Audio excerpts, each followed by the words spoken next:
자, 이제 신판례 정리입니다. 이러면 신판례하고 개정 조문하고요. 그리고 이제 문재인 정부의 공약 사항이었고 오랜 어떤 수건이었던 검찰 개혁 입법이요. 이에 대한 설명을 잠깐 할게요.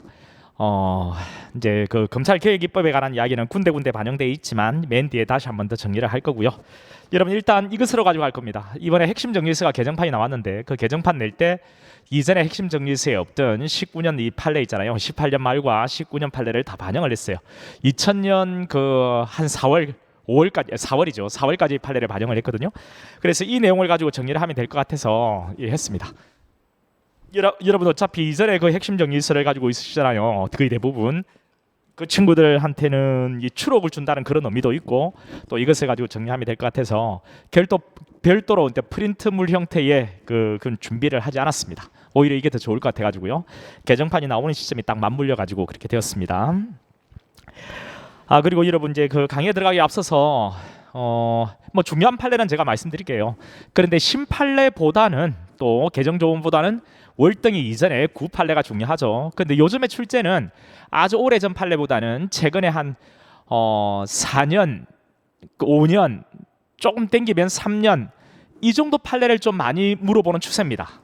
아시겠죠? 그러면 어찌 보면 우리한테 신판례는 지금 당장 1년 전 판례, 몇 개월 전 판례보다도 실제 출제 빈도는 월등히 이전에 한 3년, 4년, 5년 이 무렵의 판례가 더 중요성을 가지고 있어요. 물론 그 이전에 아주 중요한 판례들, 이 판례들이 또 대부분 나오는 거죠. 자, 일단 그렇다는 것. 그렇다고 해서 신판례를 소리할 거냐? 그럴 수는 절대로 없죠, 그죠? 그런 내용들은 본 사람은 맞추고 보지 않은 사람은 틀리니까요. 그래서 일단은 정리를 다 해보도록 하겠습니다. 개정 조문들 다 반영해서 해드릴게요. 그리고 지금은 여러분 한 친구하고도 이제 이야기를 했었는데 많이 흔들립니다. 여러분 우리가 멘탈이 흔들리는 시점이거든요. 흔들리지 마세요, 여러분들. 누구나 다 그런데 거기서 많이 그 멘탈을 부여잡고 흔들리는 친구들은 결과가 좀 안 좋게 나와요. 내가 흔들렸으니까. 그런데 묵묵히 가면은 좋은 결과 나옵니다. 내가 그 친구한테 삐뚤어 가지고 주식 뭐 요즘에 뭐 주식을 엄청나게 뭐 개미 투자들이 많고 뭐 이렇다 했잖아요. 이번에 코로나 때문에. 주식을 가지고 이야기를 해보면은 뭐 같지는 않아요. 그런데 뭔가 좀 떨어진다라고 했을 때 주식이 떨어진다 이제 불안해가지고요 팔아버리잖아요. 그럼 이제 손실을 봅니다. 개인 투자가들은. 그렇죠. 주식 가격이 떨어지면 원래 뭐 이런 뭐 어떤 상황에 따라서 주식 가격이 떨어졌을 때는 이게 기회라고 생각하고 오히려 더 주식을 이제 사모으는 이런 형태가 오히려 더 맞을 수 있잖아요. 여러분 지금 똑같거든요. 여러분 지금 멘탈이 흔들렸을 때 어떻게 하시면 돼요? 그냥 묵묵히 더 공부를 하시면 돼요.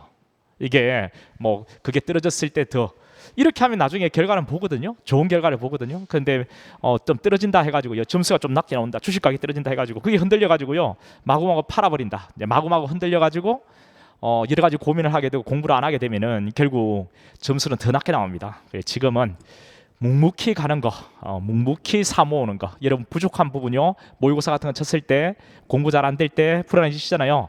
그때 모의고사 쳤을 때 특히 멘탈이 흔들리잖아요. 점수 낮게 나오면 그때는 이런 부족한 부분 있다는 거 아시고 좀 더 그 내용을 공부해서 그냥 여러분 할 수 있는 만큼 좀 더 계속적으로 그 내용을 알아가는 노력을 하세요. 그럼 시험장에서는 틀림없이 좋은 결과가 있을 겁니다. 아시겠죠? 누가 많이 멘탈을 흔들렸을 때 방황하느냐? 여기에 이제 당락은 있습니다. 그러니까 지금 되게 아무것도 아닌 것 같지만 너무나도 중요한 시점이라는 것을 여러분 꼭 명심해 주기 바랍니다. 자, 그럼 들어가도록 하겠습니다. 자, 일단 여러분 맨 처음에 3페이지를 보시면 거기에 그 관련 조문이요. 이게 맨 먼저 우리 순서대로 되어 있어요, 그죠? 순서대로 되어 있는데 먼저 위에 시행 미정이라고 되어 있습니다. 이게 수사권 조정에 대한 우리 형소법 개정법이거든요. 이제 공포는 됐지만 아직 시행 미정입니다. 그런데 검경 수사권 조정에 대한 이 형소법 개정 내용이고 가능성은 있습니다, 여러분. 가능성이 있어서 이제 어떻게 이제 바뀌었는지를 한번 보시라는 거죠. 자, 196조에 보면은 검사는 범죄 혐의가 있다고 사료한 때 범인 범죄 증거를 수사한다라고 되어 있습니다. 이거는 이전에도 있었던 조문이죠, 그죠? 이전엔 마지막에 수사하여야 한다, 지금은 수사한다, 뭐 이렇게 되어 있는 건 차이밖에 없고요. 이거는 이전 조문이나 지금 조문이나 동일합니다. 그다음 밑에 검찰청법 4조가 있는데요. 이것도 이제 시행 미정인데 일단은요. 자, 검사가 수사한다라고 되어 있잖아요. 근데 검사가 수사할 수 있는 대상 범죄, 1차적으로 수사할 수 있는 대상 범죄의 제한이 있습니다. 이제는 제한이 없었죠. 지금 제한이 있어요. 밑에 1항 보세요. 검사는 공익의 대표자로서 다음 각호의 직무와 권한이 있다라고 되어 있습니다. 자, 1호에 범죄 수사 그리고 공소 제기 그 유지에 관한 사항 이렇게 되어 있습니다. 자, 범죄 수사 가능하고 공소 제기 그리고 그 유지 공소 제기한 것을 유지에 필요한 사항에 관한 그런 권한이 있다라고 이야기를 해요. 그런데 다만 검사가 수사를 개시할 수 있는 범죄의 범위는 검사가 직접 수사를 개시할 수 있는 범죄의 범위는 다음 항목과 같다라고 되어 있습니다. 그 밑에 가목, 나목, 다목 있죠. 부패범죄, 경제범죄, 공직자범죄, 선거범죄, 방해사업범죄, 대형 참사 등 대통령령으로 정하는 중요범죄 이렇게 되어 있습니다. 이 범죄에 대해서 1차적으로 수사를 개시할 수 있는 거예요. 수사를 개시할 수 있는 범죄는 가목, 또 나목이 있죠. 경찰 공무원이 부한 범죄. 경찰 공무원이 부한 범죄라면 그 범죄의 종류는 가리지 않겠죠. 이런 범죄는 수사를 개시할 수가 있습니다. 그리고 다음목에 가목, 나목 범죄 및 사법경찰관이 송치한 범죄와 관련하여 자, 사경관이 송치한 범죄와 관련하여 인지한 각 해당 범죄와 직접 관련성 있는 범죄, 직접 관련성 있는 범죄까지도 수사를 할 수 있도록 이렇게 되어 있습니다. 됐죠? 검사가 수사를 개시할 수 있는 이 범죄가 대폭 축소가 된 것을 여러분 알 수 있다, 그죠? 이전에는 제한이 없었잖아요. 지금 현재 유효한 법도. 근데 이렇게 바뀐단 말이죠. 그다음 나머지는 뭐 참고로 하시면 될 것 같고요. 그다음에 197조 사법경찰관리입니다. 이거는 이전이나 지금이나 그대로 동일해요. 자, 1항에 경무관, 총경, 경정, 경감, 경위. 이전 법은 앞에 그 수사관이 있었죠. 근데 수사관 제도는 없어진 지 오래거든요. 근데 별 의미 없는 내용이었죠. 근데 이게 빠졌습니다. 그리고 이제 경무관, 총경, 경정, 경감, 경위. 이내는 사법경찰관으로서 범죄 혐의가 있다고 사료한 때 범인 범죄 증거 수사한다라고 돼 있습니다. 수사한다. 이전에는 수사를 개시 진행해야 한다 이렇게 돼 있었죠. 지금은 이제 수사한다 이렇게 수사한다. 여러분 시험에 이 경위 뒤에 경사를 넣어서 최근에 출제가 된 적이 있죠. 이 앞에 시험에요. 경사는 사법경찰관이 아닙니다. 그런데 한번 보시고요. 그 다음에 2항에 경사, 경장, 순경은 사법경찰리 수사를 보조하게끔 되어 있다. 그죠? 지금 여기 197조 1항 2항은요. 이전 법과 차이는 없다라고 보시면 돼요. 아니, 이전 법이라 하니까 좀 이상한데요. 지금 현재 유효한 법이요. 앞으로 이렇게 바뀔 법이고, 자, 차이는 없다는 것. 됐죠? 그 다음 245조 2구 검찰청 직원. 자, 이런 것들은 여러분 그냥 안 보셔도 되겠고요. 뭐 참고로 좀 하시면 되겠습니다. 넘어갈게요. 그 다음에 245조의 10 보세요. 245조의 10 한 장 넘어가서 특별사법경찰관리가 있습니다. 특별사법경찰관리. 자, 뭐 특별한 어떤 지역, 특별한 어떤 사항에 대해서만 수사권을 행사하는 사법경찰관리를 특별사법경찰관리라고 합니다. 자, 1항에 산림, 회사, 전매, 세무, 군수사기관 그 밖에 특별한 사항에 관하여 사법경찰관리 직무를 행할 사법경찰관 관리와 그 직무 범위는 법률로 정한다면 가볍게 보시면 되겠고요. 특별사법경찰관은 모든 수사의 검사를 지휘받는다. 이게 이전에 이 일반 사법경찰관리도 이런 조문이 있었죠, 그죠? 그렇죠. 근데 이게 어떻게 바뀐다고요? 특별사법경찰관요. 이내는 여전히 모든 수사의 검사를 지휘받습니다. 특별사법경찰관은 범죄 혐의가 있다고 인식을 하면 범인 범죄 증거 수사를 개시 진행하도록 되어 있어요. 그 다음에 특별사법경찰관리는 검사 지휘가 있으면 이에 따라라. 그러니까 이건 특별사법경찰관리는 이전 내용하고 동일하다, 그죠? 그렇죠. 지휘에 관한 내용은 법무부령, 이전엔 대통령령이었는데 이제 법무부령으로 정한다 됐고요.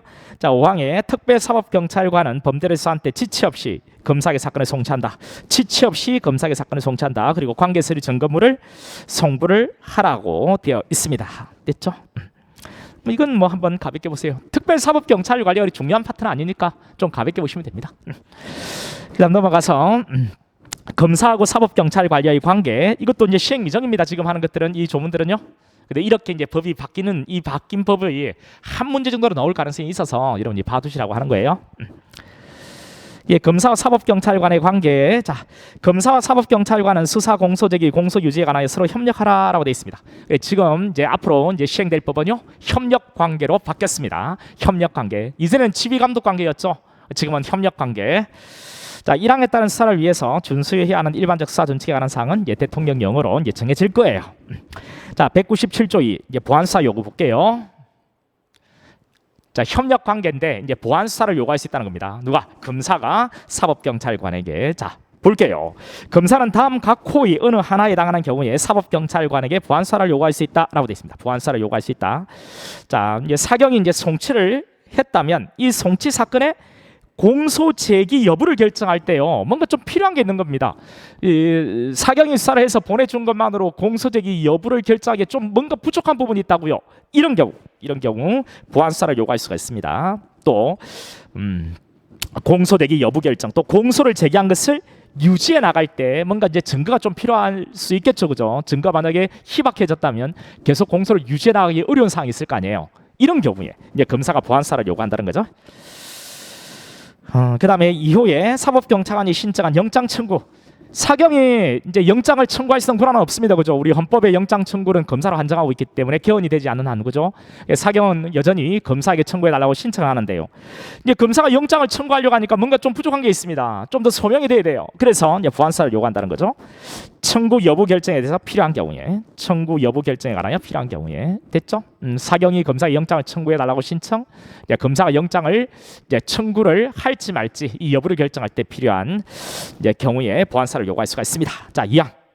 사경관은 1항의 요구가 있을 때 정당한 이유가 없는 한 지체 없이 이를 이행하고 그 결과를 검사에게 통보를 하도록 이렇게 되어 있습니다. 3항의 검찰총장 또는 각각 검찰청 검사장은 사법경찰관이 정당한 이유 없이 1항의 그 보안수사 요구죠, 따르지 아니한 때에는 권한 있는 사람에게 해당 사법경찰관의 직무 배제 또는 징계를 요구할 수 있다는 겁니다. 직무 배제를 요구하고 또 징계를 요구할 수 있고, 징계 절차는 뭐 공무원 징계령이라든가 그다음 경찰 공무원 징계령에 따른다 하면 됐습니다. 그다음 197조의 3 시정조치 요구도 있습니다. 시정조치 요구. 조금 전에 보안수사 요구를 봤죠. 이제는 시정조치 요구. 검사는 사법경찰관리의 수사 과정에서 사법경찰관리가 수사를 하는데 법령 위반이 있다. 법령을 위반했다. 법령을 또한 현저한 인권 침해 또는 현저한 수사권의 남용이 의심되는 그런 사실에 신고가 있다.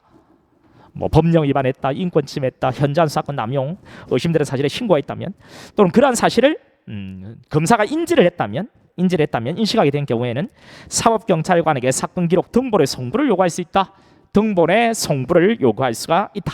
1항의 송부 요구받은 사법경찰관은 지체 없이 검사에게 사건 기록 등본을 송부해야 된다. 그렇죠. 뭐 인권 침해라든가 이런 게 있어서 이제 사건 기록 등본을 송부를 요구하면 송부를 해야 돼요. 네, 그럼 이제 기록이 송부가 되면 검토해 보겠죠. 그리고 정말 인권 침해, 법령 위반이 있으면 시정 조치 요구를 한다는 겁니다. 2항의 송부를 받은 검사는 이제 검토를 한 뒤에 필요하다고 인정하는 경우에는 사법경찰관에게 시정 조치를 요구할 수 있다. 자, 4항에요. 사경관이 시정 조치 요구가 있을 때 정당한 이유가 없으면 지체 없이 이를 이행하고 그 결과를 검사에게 통보하도록.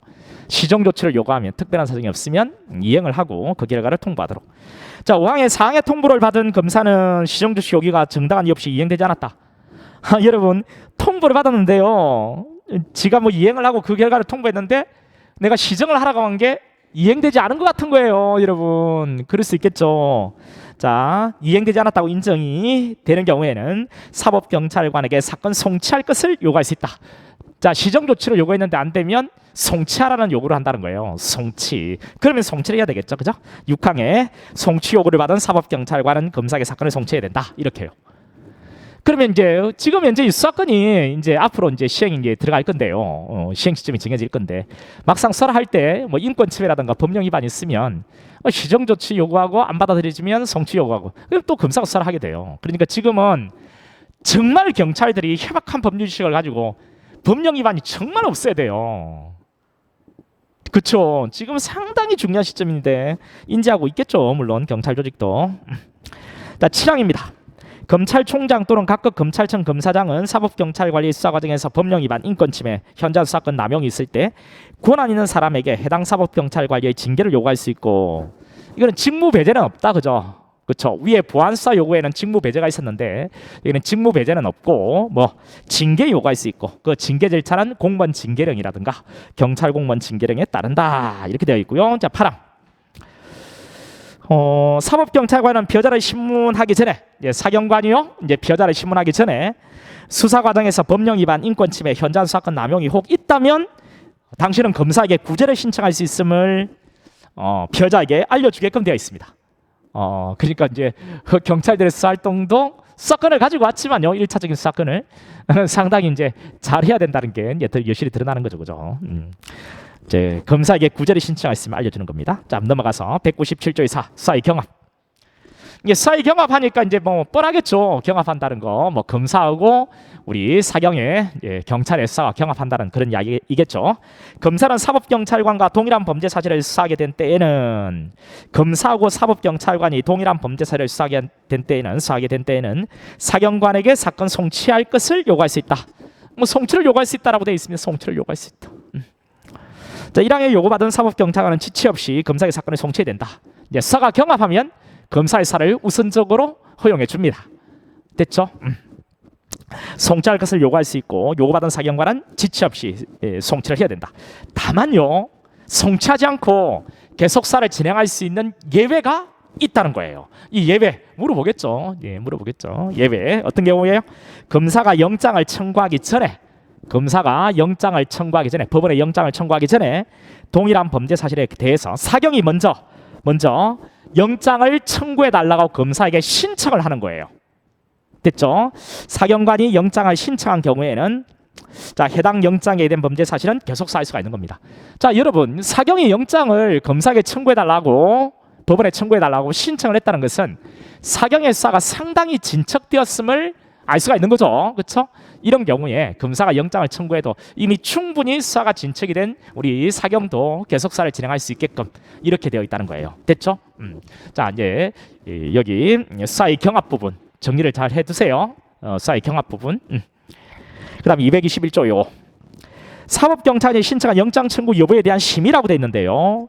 자, 우리 영장 청구 권한이 개헌이 되지 않은 한 지금 검사로 한정돼 있잖아요, 헌법에. 그러니까 이제 사경은 검사에게 청구해 달라고 신청밖에 안 되는데요. 요 근래 뭐 한참 이제 뭐 이게 검경 사건 조정 이게 입법화 되기 전에요. 영장을 계속 청구를 해도 엄청 사이가 안 좋았잖아요, 그죠? 계속 청구해 달라고 신청을 해도 계속 기각되고, 또 청구해 달라고 신청해도 계속 기각되고, 이런 일이 계속 있었잖아요, 얼마 전에. 그쵸, 몇 달 전에. 그래서 이제는 지금 어떻게 하냐면요, 검사가 사경관이 신청한 영장을 정당한 이유 없이 판사에게 청구를 하지 않은 경우, 사경관은요 계속적으로 청구해달라고 신청하는 게 아니고요, 물론 그렇게 해도 되죠. 되는데 바로 뭐로 넘어갈 수 있다고요? 그 검사 속의 지방검찰청 소재지를 관할하는 고등검찰청에 영장 청구 여부에 대한 심의를 신청한다는 거예요. 됐죠? 고등검찰청에 영장 청구 여부에 대한 심의를 신청한다. 그러면 고등검찰청에서 영장 청구에 대해서 심의를 할 수 있는 곳이 있다는 거죠, 그죠? 기관이. 그렇습니다. 영장심의위원회예요. 자, 밑에 보세요. 이항 각 고등검찰청에 영장심의위원회를 둔다. 자, 위원장 1명이요. 10명 이내 외부위원으로 구성합니다. 외부. 자, 위원은 고등검찰청 검사장이 위촉하도록 되어 있습니다. 그리고 사경관은 심의위원회 출석해서 의견을 개진할 수 있다. 당연히 이렇게 해야 되겠죠, 그죠? 사경이 청구해달라고 신청했는데 검사가 청구를 안 하는 거니까 사경이 심의위원회에 나와가지고요, 그리고 의견을 개진할 수가 있겠죠. 넘어갈게요. 어떻습니까? 이제 우리가 이제 앞으로 직면하게 될 이 개정 입법입니다. 그동안 이거 이끌어내려고 그 오랜 시간 엄청난 어떤 정말 이거는 좀 획기적인 어떤 개정이겠죠. 이 정도 이끌어낸 것도 말이죠. 자, 그래서 이제 밑에 다음 페이지 넘어가면요, 이제 판례 하나 볼게요. 자, 피해자가 변호사가 1심 판결 선고 전 제출한 고소 취소 처벌 불원서만으로 이 사건 공사일 중 변호사가 1심 판결 선고 전에 고소 취소 또는 처벌 불원서를 제출했다는 겁니다. 이 사건 공사 중 반의사 불벌죄에 해당하는 부분에 대한 피해자 처벌 희망 의사표시가 적법하게 철회되었다고 인정할 수 있는가? 어떤 내용인지 알겠죠? 이게 반의사 불벌죄인데 누가요? 변호사가 뭐 고소 취소 또는 처벌 불원의 의사 처벌 불원서를 제출했다는 거예요. 변호사만이. 이것이 적법한 반의사 불벌죄에 처벌 불원의 의사표시가 있다고 볼 수 있느냐? 피해자가 한 게 아니고 변호사만이 했는데 라는 겁니다. 여러분, 변호사는 포괄적인 대리권을 가지고 있어요. 그렇죠? 포괄적인 대리권을 갖고 있어요. 그러니까 변호사만이 처벌 불원서를 제출해도 적법하게 처벌 불원의 의사표시가 있다고 볼 수가 있겠죠. 그러니까 법원은 그 부분에 대해서는 공소기각 판결로 종결할 수밖에 없다는 거예요. 밑에 짠한 거 보세요. 변호사는 형사 절차에서 피해자 등의 대리가 허용될 수 있는 모든 소송에 대해 포괄적인 대리권을 가진다. 가진다. 자, 피해자의 변호사는 피해자를 대리해서 피고인에 대한 처벌 희망하는 의사표시를 철회하거나 처벌을 희망하지 않는 의사표시를 할 수가 있다라는 거죠. 됐죠? 그 다음 밑에 판례 볼게요. 밑에 판례. 그 페이지는 여러분 핵심 정리서 이전에 우리 19년판 핵심 정리서 기준 페이지입니다. 그리고 이거는 뭐 무시하시고 그냥 보시면 돼요. 자, 변호인이 피해자 신문 중 부당한 신문 방법에 대한 이의 제기하였다는 이유만으로 변호인 조사실에 대거시킨 검사 상임관의 조치, 신문 참여권을 제한하는 것은 허용될 수 없는 것이냐? 그렇습니다. 허용될 수 없죠. 여러분 거기 찌란 글자 보세요. 신문 중이라도 부당한 신문 방법에 대해서 이의를 제기할 수 있잖아요. 그렇죠? 부당한 신문 방법에 대해 이의를 제기할 수 있잖아요.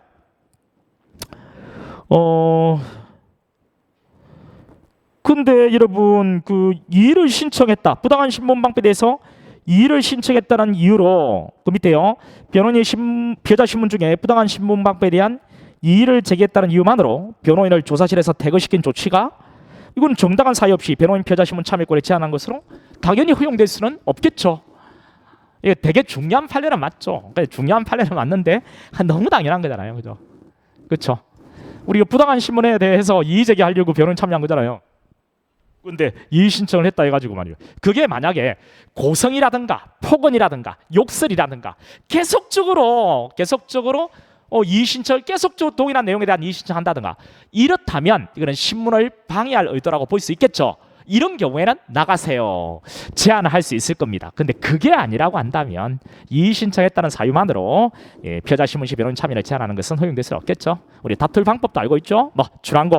자, 넘어가서 자, 통신 제한 조치에 관한 이야기입니다. 이것도 이제 법이 바뀌었습니다. 통신 제한 조치요. 2개월입니다. 2개월. 그리고 2개월의 범위 내에서 연장이 되죠. 이전에 여러분 2개월 범위 내에서 연장이 된다라고 되어 있었습니다. 이전에도. 그런데 총 연장 기간, 총 연장 횟수에 대한 제한이 없었던 거예요. 그래서 통신의 비밀과 자유를 너무 과도하게 침해한다 해가지고요. 연장의 필요성은 인정했지만 뭐 총연장 기간이나 총연장 횟수에 제한이 없는 이 통비법 규정이 헌법에 합치되지 않는다고 불합치 결정을 하고 자, 입법 개선까지 촉구하면서 법 개정 시한을 제시를 했는데요. 근데 개정이 되지 않았습니다. 그래서 연장 규정이 없어졌어요. 연장 규정이. 그런데 이번에 연장 규정이 다시 도입이 되었습니다. 자, 이번에 범위내에서 연장이 되는데요. 이 총연장 기간이 있습니다. 1년입니다. 1년. 그런데 통비법에서 규정한 중대범죄의 경우에는 언제까지가 얼마까지 갈 수 있다고요? 3년까지도 갈 수 있습니다. 통신비밀보호법의 중대범죄에 대해서는 암기할 필요까지는 없어요. 그러니까 이제 중범죄의 경우에는 3년까지도 예외적으로 가능하다. 이제 이 정도만 여러분 아시면 됩니다. 자, 원칙 2개월, 2개월의 범위 내에서 연장 가능. 총연장 기간은 1년 초과할 수는 없지만 통신비밀보호법이 규정한 특정 범죄에 대해서는 총연장 기간 3년 초과할 수 없다. 그리고 이제 우리 국가안보를 위한 통신제한 조치 있죠. 국가안보를 위한 통신제한 조치. 자, 일방 또는 쌍방 당사자가 만약에 내국인이다. 일방 또는 쌍방 당사자가 내국인이다. 이런 경우에는 고등법원 수석 판사, 이전에는 수석 부장 판사라고 했는데요. 이 부장이란 글자가 빠지고 수석 판사 중요하지 않습니다. 이 정도요. 그런데 이 내용을 한번 기억해 보세요. 일방 또는 쌍방 당사자, 일방 또는 쌍방 당사자가 내국인이다. 이런 경우에는 고등법원 수석 판사 허가입니다. 고등법원 수석 판사 허가예요. 일방 또는 쌍방 당사자가 내국인, 옆에 가필해도 좋겠죠. 일방 또는 쌍방 당사자가 내국인인 경우 범죄 수사를 국가안보를 위한 통신제한 조치에서 우리 통신제한 조치는 두 가지가 있잖아요. 범죄 수사 목적, 국가안보 목적이 있죠. 그 중에서 국가안보를 위한 통신제한 조치의 경우에 일방 또는 쌍방 당사자가 내국인이다. 그때는 고등법원의 수석 판사 허가. 그러면 여러분 외국인 간의 통신이라면요. 대통령의 승인이죠. 대통령의 승인입니다. 넘어가죠. 자, 이번에 이제 또 들어온 게 뭐냐면요. 취득한 자료의 제한, 이거는 이전이랑 동일합니다. 그 밑에요. 통신 사실 확인 자료하고 인터넷 회선에 대한 통신 제한 조치로 취득한 자료의 관리, 이 부분이 통신 사실 확인 자료 있죠. 이거는 1번은 이전부터 있었던 겁니다. 1번은 이전부터 있었던 건데 2번이 들어왔죠. 2번이. 나머지 내용들도 3, 4, 5 약간 3번은 이전법하고 조금 달라진 건 있지만 뭐 그렇게 중요한 부분이 달라진 건 아니고요. 자, 결국 2번이 새롭게 들어왔다 이렇게 생각하시면 돼요. 여러분 통신 사실 확인 자료라는 것은 뭐 여러분이 뭐 전화 같은 거 걸면 그 기지국 있지, 기지국. 그리고 이제 전화를 시작하면 시작한 시점, 전화를 마친 시점, 어떤 인터넷에 로그인하면 로그인 언제 했고 로그아웃 언제 했고 이런 것들 있죠. 인터넷에 접속했다면 접속은 언제 했고 언제 했고 또 어떤 것을 열어봤고 이런 것들이 뭐라고요? 어떤 것을 검색했고 뭐 이런 것들이 통신 사실 확인 자료예요. 통신 사실 확인 자료. 근데 이 확인 자료에 어떤 남용 같은 것도 있고 문제가 좀 생긴다는 거죠. 그래서 2번이 들어온 겁니다. 검사 또는 사경관은 2번 보세요. 수사를 위해서 통신 사실 확인 자료 중 실시간 추적 자료나 특정 기지국에 대한 통신 사실 확인 자료가 필요한 경우에는 다른 방법으로 범죄 실행을 저지하기 어렵거나 범인의 발견, 확보, 증거 수집, 보존이 어려운 경우에만이라고 해요. 에만. 즉 보충성 요건이 들어온 거예요. 보충성 요건이. 통신의 비밀과 자유를 침해할 가능성이 다분히 있어서 자 이런 경우에 한정해서만 다른 방법으로 어렵다면 최후의 방법으로 이렇게 들어와라 이런 이야기죠. 됐죠? 자 보조에 어려운 경우에만 전기통신 사업자에게 해당 자료의 열람 제출을 요청할 수 있다. 이 정도 한번 2번에 초점을 두고 보시면 돼요. 됐죠? 나머지는 참고를 하시면 되겠고요. 그 다음에 인터넷 회선에 대한 통신자 노출로 취득한 자료의 제일관리. 자 이게 여러분 패킷감청이라고 하는 거 있죠. 패킷감청. 그렇죠. 패킷감청. 자 이 부분인데요. 이 패킷감청 이게 이전에 그 패킷감청의 필요성은 인터넷 회선에 관한 감청 있죠. 이 패킷감청의 필요성은 헌재가 인정했습니다. 이 필요성은 인정했는데 무엇이 문제가 되었냐면요. 이 패킷 감청을 하게 되면 상당히 많은 불특정 다수의 인터넷 통신이 감청이 되는데 이것을 사후적으로 통제할 수 있는 장치가 마련되어 있지 않은 부분이 헌법에 위반된다라고 봤다는 거죠. 패킷 감청의 필요성 인정했었습니다. 그래서 이제 이거 입법 개선을 촉구하면서 불합치 결정을 했거든요. 그게 바뀐 겁니다. 그래 지금 현재는 이제 이렇게 되는 거죠. 패킷 감청 허용됩니다. 아시겠죠? 지금 법이 바뀌었고 통장체 마련됐기 때문에 패킷 감청이 허용돼요. 그래 이전에 그 헌재 결정, 패킷 감청 불합치 결정 난 거 있죠. 이제 볼 필요가 없는 거죠. 그에 따라서 법이 바뀌었기 때문에. 자 거기에 1번 보세요. 검사는 인터넷 회선을 통해서 송신 수신한 전기통신 대상으로 통신자 노출을 집행한 경우에 그 전기통신을 사용하거나 사용을 위해서 보관하고자 하는 때 집행 종료일부터 14일 내에 보관 등에 필요한 통신 사실을 선별하여 전기통신을 선별하여 통신자 노출을 허가한 법원에 보관 등의 승인을 청구한다. 이렇게요.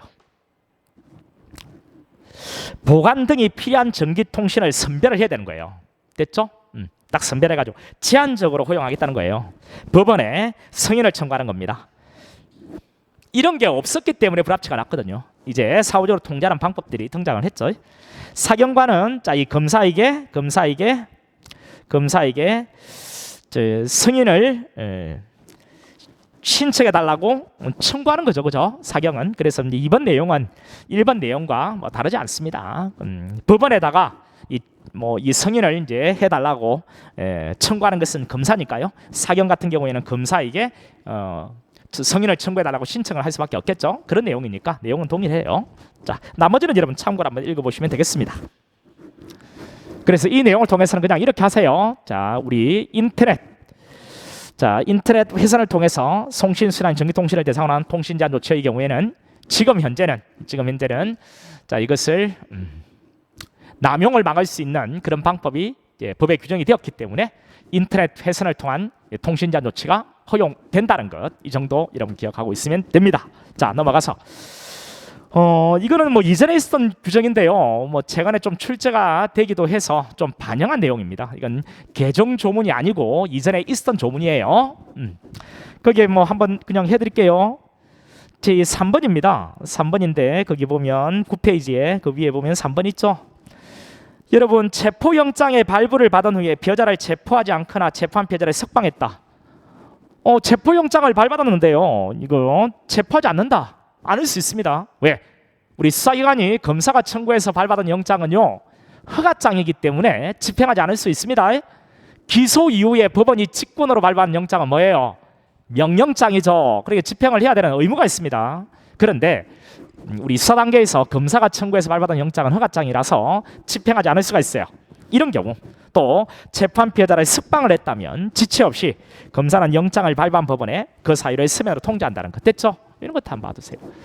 그 다음에 또 이거 비교해가지고 여러분 비교해가지고 영장 체포를 했다면 긴급 체포했다면 현행범 체포했다면 영장 구속을 했다면 어떻게 돼요? 했다면 그때는 체포랑 구속을 했다면 지체 없이 서면으로 누구한테요?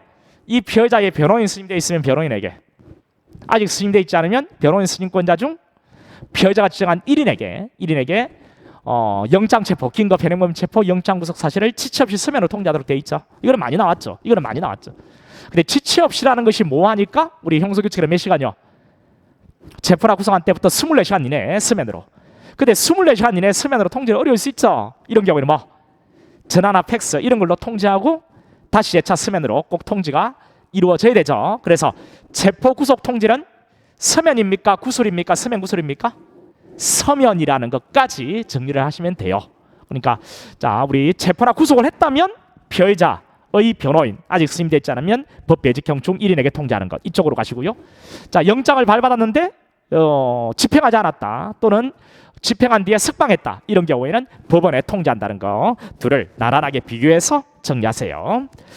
그 밑에 내용도 동일합니다. 이거는 구속영장, 위에는 체포영장, 밑에는 구속영장, 이 차이밖에 없어요. 내용은 동일합니다. 그 밑에 이제 발부요. 이것도 이전에 있었던 조문입니다. 2번 잠깐 볼게요.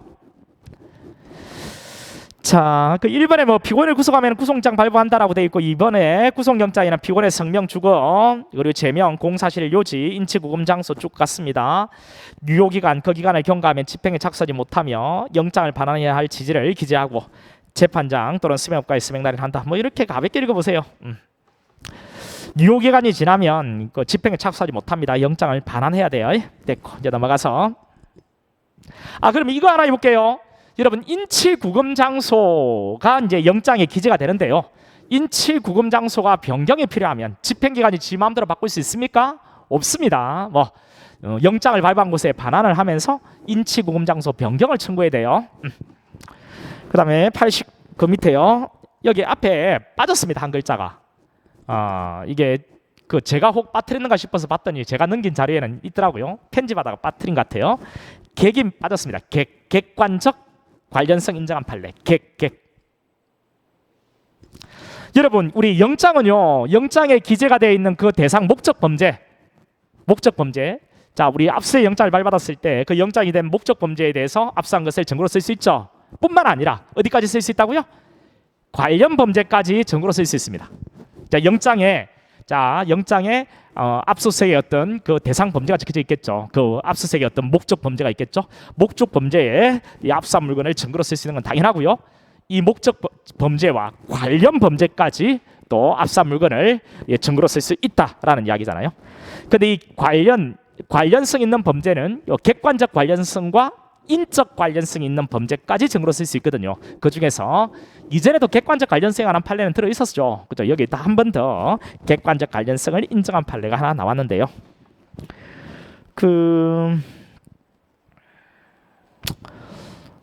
이건 여러분들이 한번 참고적으로 한번 읽어보시면 될 것 같아요. 여러분이 딱 보시면 제가 이거는 스토리가 쭉 있어서 그냥 한번 제시해 봤습니다. 충분히 객관적 관련성이 있다라고 보여지는 내용이거든요. 그 뭐 보면 피고인이 2018년 5월 6일 피해자 1에 대한 저지른 간음 유인 미수. 자, 5월 6일 경요. 자, 피해자 1에 대한 통신 매체 이용 음란 각 범행과 관련하여 수사기관이 압수한 피고인의 소유의 휴대전화에 대한 디테일 정보 분석 결과, 자 보세요. 자, 5월 6일 피해자 1에 대한 휴대전화에 대한 디테일 정보 분석을 했습니다. 그런데 그 뒤에 두 번째 맨 뒤에 2017년 12월경부터 2018년 4월경까지 저지른 피해자 2, 3, 4에 대한 간음 유인 미수, 똑같은 거죠. 간음 유인 미수, 그쵸? 통신 매체 이용 음란 똑같은 거잖아요. 그러니까 이 정도 되면 객관적인 관련성이 있다라고 봐야 되겠죠. 그렇죠? 피해자 1에 대한 영장이지만요, 피해자 1에 대해서 그 휴대전화를 압수해가지고 디지털 정보를 분석했지만 이 피해자 2, 3, 4에 대한 내용이 나온 거예요. 그런데 2, 3, 4에 대한 내용이 나온 이 내용은 틀림없이 자, 피해자 1에 대해서 어떤 이런 범죄에 대한 고의를 인정하는 데도 쓸 수 있고 그죠? 그렇잖아요. 그래서 이거는 충분히 관련성이 있는 범죄라고 볼 수 있고요. 여기까지는 이 분석 결과를 증거로 쓸 수가 있겠죠. 그죠? 여러분 나중에 수사관이 되셔서 휴대전화기 디테일 분석을 해보니까 지금 피해자 1에 대한 게 나왔지만 2, 3, 4에 대한 내용도 나왔는데 그 범행이 거의 똑같더라는 거죠. 그러면 이거 2, 3, 4에 대한 증거로도 이것을 활용할 수가 있다라는 겁니다. 넘어가죠. 자, 음주 측정 요구 과정에서 위법한 체포가 있었는지 여부에 관한 것인데요. 여러분 우리 그 음주 측정, 호흡 측정 전 단계로 음주 감지기 시험을 하죠. 음주 감지기는 호흡 측정기보다 낮은 수치에서 반응을 합니다. 그 음주 감지기에서 음주 반응이 나오면 호흡 측정기가 예정돼 있는 거예요. 그래서 음주 감지기 시험에도 명시적으로 거부 의사를 표시하면 호흡 측정기에도 거부하겠다는 의사가 있다고 봐야 돼요. 따라서 호흡 측정, 음주 측정 불응죄가 성립됩니다. 그 이야기예요. 자, 그럼 가볍게 그냥 한번 참고를 해주세요. 음주 감지기에 의한 시험에 명시적으로 불응함으로써 음주 측정 거부하겠다는 의사를 표시한 경우 음주 감지기에 의한 시험을 거부한 행위는 음주 측정 거부죄에 해당할 수가 있다. 됐죠? 그 밑에 이제 체포 구속 목적의 피해자 수색, 이제 법조문 하나 바뀌었죠. 자, 어떤 거예요? 체포 구속 목적 피해자 수색입니다. 자, 그게 뭐 의에 뭐라고 돼 있어요?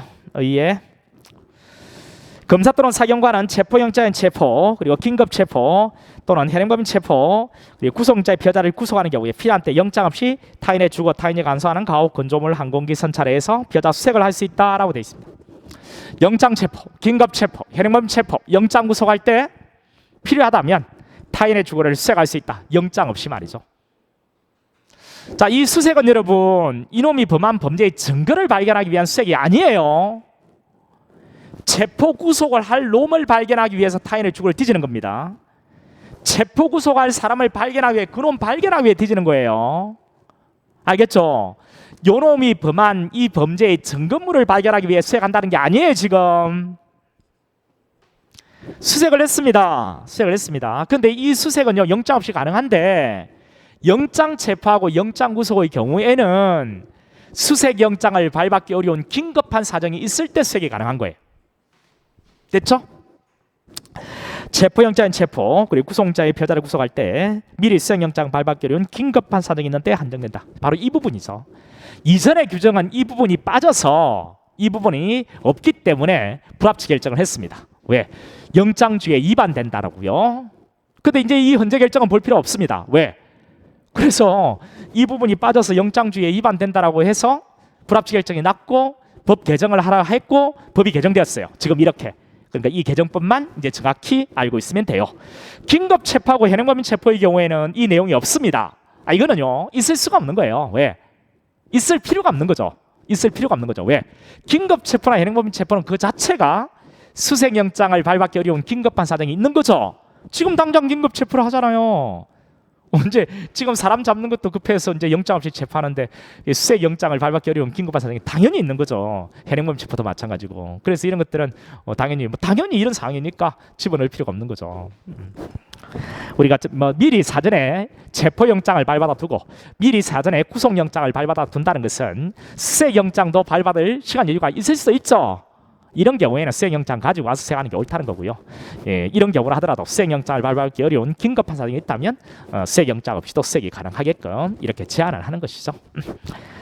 그 다음 밑에 자 피고인 구속 현장에서 압수색 검정 이것도 하나 바뀐 게 있어요. 자 1번에 여러분 우리 이거는 이렇게 정리를 하고 들어갈게요. 피고인 구속은 법원의 권한입니다. 그죠? 법원이 직권의 영장을 발부해요. 근데 이거 집행은 누가 해요?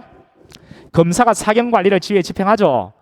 이때 검사가 사경관리를 지휘해서 집행할 때 저 집안에 피고인이 있을 것 같아요. 그러면 들어가서 수색을 할 수 있잖아요. 이때도 마찬가지로 수색영장을 발받기 어려운 긴급한 사정이 있을 때 영장 없이 수색이 가능하다는 거죠. 수색영장을 발받을 시간 여유가 있으면 수색영장을 발받아서 수색영장 가지고 와서 수색해야 돼요. 아시겠죠? 검사 사경관이 피고인에 대한 구속영장을 집행할 때 필요한 경우에 그 집행 현장에서 영장을 접수해 검증할 수 있는데 그 밑에 2번요.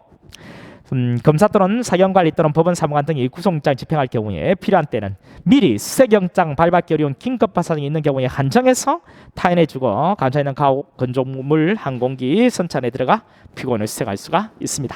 2번이 이번에 개정된 내용이죠. 자, 넘어가서 이제 사회 종결이네요. 쉬었다 가죠.